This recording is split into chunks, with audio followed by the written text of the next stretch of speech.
What's up everyone? So I made a video on the DSi XL about 8 months ago and basically how it held up in 2016, and I totally forgot until now that I didn't even do one this year. So let's see how this beloved console holds up in 2017. Starting off, it's pretty thick. It doesn't really feel cheap, and honestly I still like the overall texture of the DSi, but it is pretty thick, and if you have like tight jeans on, then you probably have to carry it in your hands. And the cameras on this thing are completely garbage now, and they're not even like useful, but I don't want to knock it too hard because like at the time I guess it was like kind of a groundbreaking thing that you can have two cameras on like a gaming console, and you get the charging port, the SD card slot, and a bunch of other buttons as well. Nothing crazy going on there, but flipping it open, the hinge mechanism is a hit or miss. Since the hinge kind of like clicks into place, I heard a lot of horror stories about how this thing can actually break itself and just end up being like a little wobbly and doesn't really like click into place, and if you shake the screen around it'll just like close back up basically. Luckily that hasn't happened to me yet,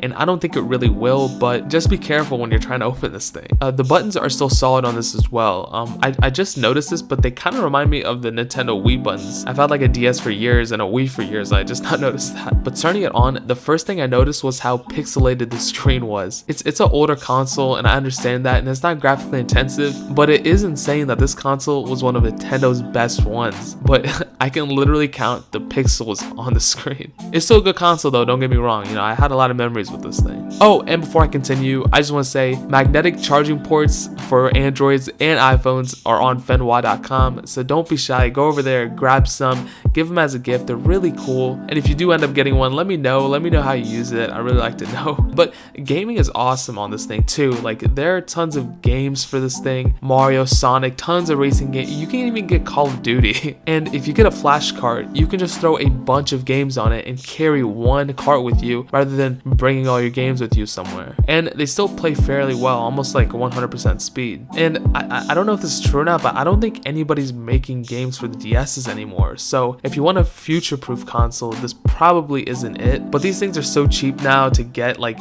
Amazon has them for pretty good prices, I think. So I'll link some in the description if you're interested, but even eBay has pretty good prices on them as well if you want to go the used route. At the end of the day, like if you can get one of these for a pretty cheap price, then you probably should get it. They're still a ton of fun, and they can bring back a ton of memories, and I'm just smiling while I'm talking about it because this thing is like beautiful, and I'm about to spend like 2 hours playing with it right now. But anyways though, that's it. Hit me up on all the social networks on the screen. I try my best to talk to you guys back, but you guys always try to like start Snapchat streaks with me, so I don't really know how to respond to that. But make sure to visit my websites, letsfindthat.com and fenwa.com. Get those magnetic chargers while they're in stock, because if they run out, I'm sorry, you know. I love all you guys, and hopefully I'll catch you guys in the next one.